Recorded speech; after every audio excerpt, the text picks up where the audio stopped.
Este nuevo curso escolar viene de nuevo con novedades, con la aplicación de aquellas modificaciones que la ley LOM-LOE, más conocida como Ley CELA, introduce en el currículo, en la organización y en los objetivos de lo que viene siendo habitualmente lo que conocemos como los inicios de ciclo, ese primer curso de educación primaria, de la ESO, de bachillerato, también de tercero y de quinto, en el caso también de primaria. La cuestión es que la adaptación a esta normativa estatal en el ámbito autonómico, esas órdenes que regirán aquí en Castilla y León, aún no han sido publicadas a escasas 3 semanas de arrancar el nuevo curso escolar. Isabel Madruga es la presidenta del sector de educación del sindicato CESIF en Castilla y León. Isabel, ¿qué tal? Muy buenos días. Hola, muy buenos días. Otras comunidades sí tienen publicadas ya estas órdenes. ¿Tan compleja es esa adaptación? No es excesivamente compleja, sobre todo porque el 40% de las enseñanzas mínimas de los currículos ya son las que tienen que abordar desde las comunidades autónomas. El 60% ya está establecido por parte del Estado. Estamos hablando de que ya tenemos los borradores hace meses encima de la mesa y que habíamos tenido tiempo suficiente, puesto que desde el 2 de febrero concretamente, que se publicó el currículo infantil, 2 de marzo de educación primaria, 30 de marzo educación secundaria obligatoria, bachillerato 5 de abril, es decir, el 60% de la parte del Estado está publicado desde hace meses. También se ha trabajado desde hace meses en la adaptación de estas enseñanzas mínimas en lo que afecta a las comunidades autónomas, en este caso a Castilla y León, pero se está dilatando en exceso. Ya en el mes de mayo comentamos que iba demasiado tarde y pues vemos que en educación infantil se ha publicado en 12 comunidades autónomas la adaptación de esta parte nacional, en educación primaria también, en educación secundaria obligatoria en 10 comunidades autónomas y en bachillerato 9, y Castilla y León no está en ninguna de ellas. Esto está creando un doble problema. Uno de ellos lo abordaremos más adelante, como es la ausencia de algunos libros de texto. Las editoriales no se atreven a imprimir, pero otro problema os lo generan a vosotros como profesorado, sin saber muy bien cuál va a ser ese currículo, esa organización, esos objetivos. Entiendo que también os influye a la hora de preparar el curso. Claro, sin duda, influye mucho. El profesorado ahora, al comienzo del curso, va a estar sobrecargado de una excesiva burocracia porque se le ha cargado, valga la redundancia, toda la responsabilidad de los nuevos currículos. Hay que adaptar todas las programaciones de aula en este inicio de curso, y es que además también los equipos directivos tienen que organizar los grupos del alumnado, es decir, que el alumnado se tiene que matricular de determinadas materias sobre borradores y hay que organizar los grupos de los centros educativos, y eso también lo tienen que hacer los equipos directivos. Por tanto, el profesorado a inicios de curso van a tener un trabajo extra complicado, porque además no nos olvidemos que, como bien has indicado, esto entra en vigor en los cursos impares, mientras que los cursos pares siguen con la ley anterior. Por tanto, se estará a caballo entre dos leyes, una de las cuales todavía no acaba de estar implantada.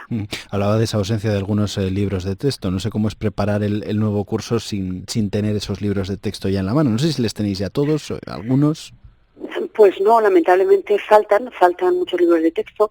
Lo normal es que las editoriales esperen a la publicación de los decretos definitivos, de los reales decretos, en este caso definitivos, pero como se está dilatando, tanto como se está dilatando en exceso, pues sí somos conocedores de que hay editoriales que se han lanzado sobre los borradores a hacer la impresión de los libros de texto, que todavía tampoco han llegado. Entonces eso puede conllevar errores, porque no dejamos de estar trabajando sobre borradores. Va a ser un curso como siempre, pero en este caso más, en los que el profesorado se van a ver excesivamente agobiados con la burocracia y con la sobrecarga que van a tener, pero además es que van a tener que apoyar al alumnado, como no puede ser de otra manera, en la incertidumbre que va a provocar esta implementación de la nueva ley en las aulas. En el plano político ya ha advertido el presidente del Partido Popular, Alberto Núñez Feijóo, que derogará, entre otras, esta ley del Ejecutivo de Pedro Sánchez, en un entorno 2 años vista como máximo en unas hipotéticas elecciones. Isabel, ¿cómo se trabaja sabiendo que en cuestión de 2 años o incluso menos le pueden tumbar a uno todo el trabajo hecho? Pues ese es el gran problema, no es un problema que solo estemos viviendo en este momento, sino que es un problema que estamos arrastrando desde hace décadas, que es no dar a la educación la importancia que merece, no apostar por la educación pública y no alcanzar un pacto de Estado que aleje la educación de estos vaivenes políticos. Lamentablemente, al final existe una guerra política en la que pues el alumnado y el profesorado son los que lo sufren, y los realmente expertos de la educación, que son los docentes, no son consultados para poner en marcha, como pasa ahora, para poner en marcha la nueva ley educativa. Y además lo hacen con desasosiego y lo hacen pues con muy poca confianza, porque estamos viendo que el partido del gobierno que entra modifica tradicionalmente las leyes anteriores.